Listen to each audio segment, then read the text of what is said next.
All right, let's dive in. Today, we're going to break down a framework I'm calling the Player's Pyramid. It's a step-by-step way to think about your game so you can finally bust through those ranks you've been stuck in. Let's get to it.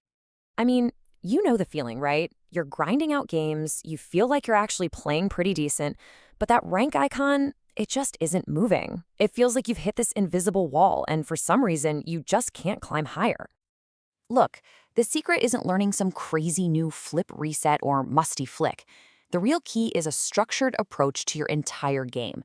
We're going to build your skills in three distinct tiers, starting from the absolute ground up. Before you even think about fancy mechanics, everything, and I mean everything, starts right here.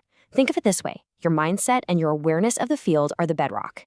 If this part is shaky, the rest of the pyramid just comes crumbling down. So what even is game sense? It's a term that gets thrown around all the time. But put simply, it's just the skill of constantly knowing where everyone is. Literally, every single decision you make, when to challenge, when to pass, when to shoot, is based on the positions of all the other cars on the field.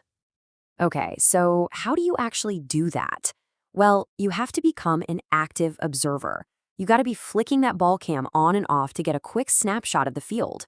Use your right stick to swivel your camera around. Heck, even use the rear view button.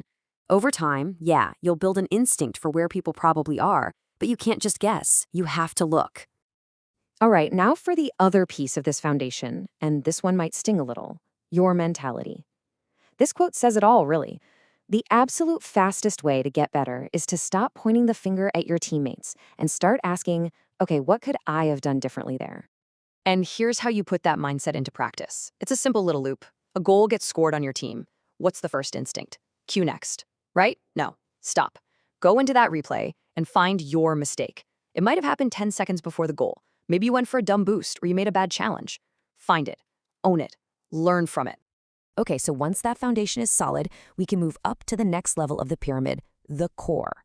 This is all about the split-second strategic choices that really separate, say, a diamond from a champion. Let's talk about one of the biggest decisions you make constantly. Do you just boom the ball downfield, or do you try to control it? Look at the left side. Booming the ball is usually a defensive move, right? The other team is pushed up too far, or your team is starving for boost and you just need to buy some time. On the other hand, controlling the ball is when you're setting up an attack, when you have space and you're in a safe spot. And speaking of safe spots, please do not panic when the ball goes into your own corner. The angle to actually score from there is crazy difficult. It's an easy save. The real danger isn't the player in the corner with the ball. It's the pass they're about to make to their teammate waiting in midfield. That's the play you've got to shut down. This right here, this question is a total game changer. You need to shift your brain from asking, where is the ball right now, to where is the ball going to be in the next 2 seconds? Stop chasing the ball and start getting to where it's headed. And this slide shows you exactly what that looks like in a real scenario. The reactive player on the left, they see the ball going to the wall and they drive at the wall. They're always playing catch-up. But the proactive player, they read the play, they know it's going to bounce out, so they're already turning towards the middle of the field, ready to cut it off and start a counterattack. You know, a massive part of good strategy is knowing when to just do nothing. So many players, especially around Platinum and Diamond, they just panic and challenge everything. But if you see these signs on the screen, just take a deep breath. It's a low threat. You don't need to waste your boost or throw away your good positioning. But these are your green lights. When you see a passing play starting to form, or an opponent is clearly setting up for an air dribble, or you just know you can beat them to the ball cleanly, that's when you go.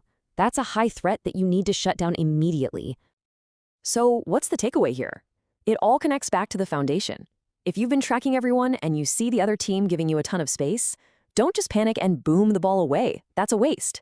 Use that space. Take a touch, start a dribble, and make them react to you. All right, we've made it to the top of the pyramid. You've got the mindset, you've got the strategy. Now it's all about executing cleanly and, maybe most importantly, being able to adapt your game plan on the fly. Okay, let's talk about committing. In Rocket League, when we say commit, we're usually talking about flipping into a challenge. The problem is, once you flip, you're locked into that animation. You can't change your mind. It's super high risk. But look at these other options. A simple drive challenge, a fake challenge, a single jump. They pressure the opponent without taking you completely out of the play. Your recovery time is so much faster.